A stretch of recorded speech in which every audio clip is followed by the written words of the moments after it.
My dear friends, ये है IoT based temperature monitoring and control system, and this project is based on the ESP32 Wi-Fi plus Bluetooth module, SIM 7600G 4G LTE module, MLX9614 non-contact infrared temperature sensor, SPDD type relay. This is a 5-volt relay, a 110 or 220 volt AC bulb, and the Blink application.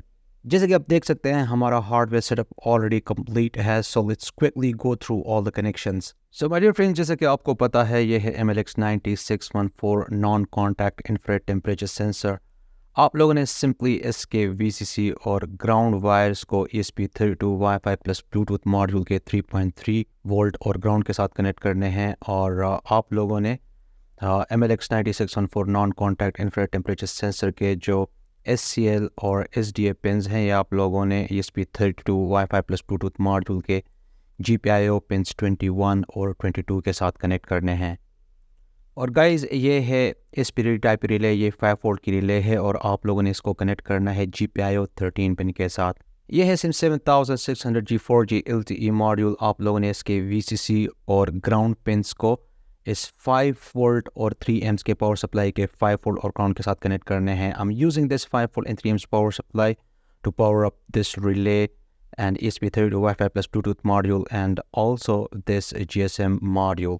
और आपने इस GSM module के RX और TX pins को ESP32 Wi-Fi plus Bluetooth module के GPIO pins 2 और 4 के साथ कनेक्ट करने हैं। So that's all about the connections. अगर स्टिल आप लोगों को कोई कन्फ्यूजन है तो आप स्क्रीन पे दिए हुए सर्किट डायग्राम को फॉलो कर सकते हैं। आप इसे मेरे वेबसाइट electroniclinic.com से डाउनलोड कर सकते हैं। सर्किट डायग्राम में आप देख सकते हैं 5 वोल्ट और ग्राउंड के वायर्स, तो आप लोगों ने इसको 5 वोल्ट और 3 एम्स की पावर सप्लाई के साथ कनेक्ट करने हैं।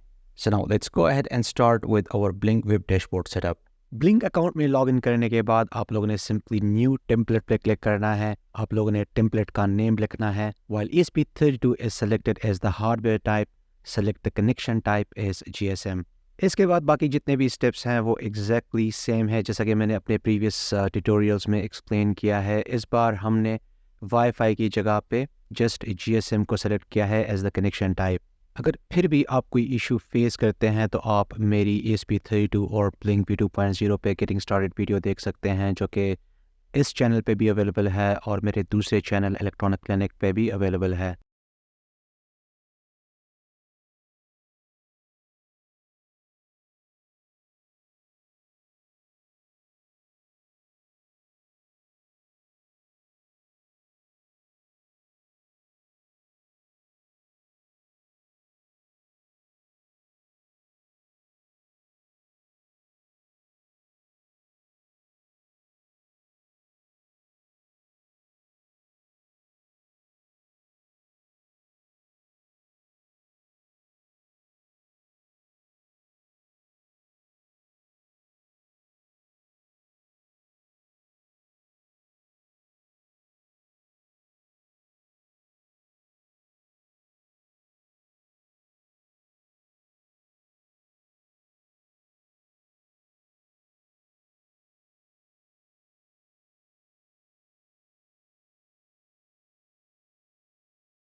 जब डैशबोर्ड रेडी हो जाए तो आप लोगों ने सिंपली इन क्रेडेंशियल्स को कॉपी करना है। Open the program that you can download from our website electronicclinic.com and simply paste the credentials and don't forget to change the GPRS credentials। अगर आप लोग पहली बार ESP32 Wi-Fi plus Bluetooth module use कर रहे हैं, then you will also need to install the ESP32 board in the Arduino IDE।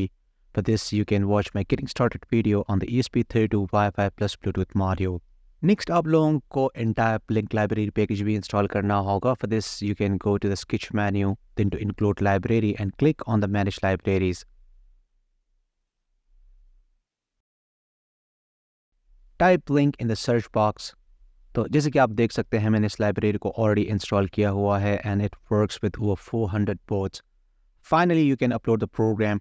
मेरे case में मैंने इस प्रोग्राम को ऑलरेडी अपलोड किया हुआ है। So next you can start with the blink IoT application setup on your smartphone.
तो जैसे कि आप देख सकते हैं हमारा Blink एप्लीकेशन भी रेडी है, so let's start with a practical demonstration.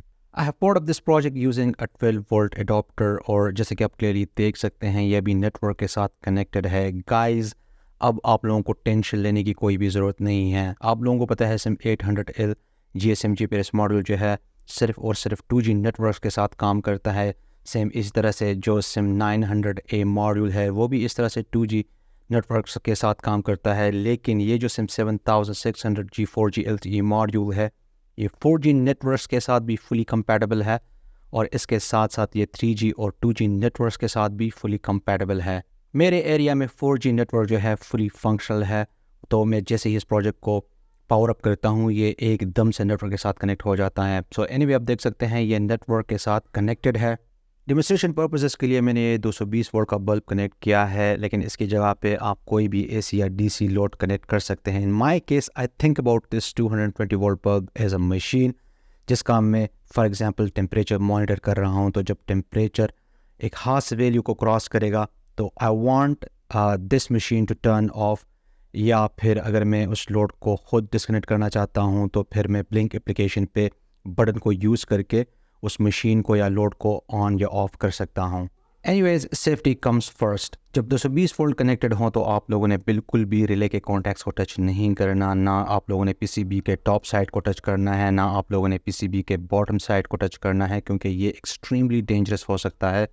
तो जहाँ तक पॉसिबल हो आप लोगों ने एक तो प्रोटेक्टिव ग्लव्स पहनने हैं, और आप कोशिश करें कि आप अपने साथ किसी कंपेनियन को रखें जब आप इस किस्म के हाई वोल्टेज एक्सपेरिमेंट्स पे काम करते हैं। हमारा सिस्टम बिल्कुल रेडी है टेम्परेचर को मॉनिटर करने के लिए और लोड को ऑन या ऑफ करने के लिए। अब हमें टिक्स में है जिसको सेंड करने की ज़रूरत नहीं है, क्योंकि अब हम with the help of Blynk application we can monitor the temperature in real time. Guys, इससे फ़र्क नहीं पड़ता आप अभी कहाँ पे है, आप किस कंट्री से बिलोंग करते हैं। अगर आपके पास इंटरनेट कनेक्शन है तो आप टेम्परेचर को मॉनिटर कर सकते हैं, और साथ साथ आप लोड को भी ऑन या ऑफ कर सकते हैं, और वो भी बिल्कुल रियल टाइम में। So guys, that's all for now. I hope you like today's episode. Like and share this video with your friends. See you in next episode and thanks for watching.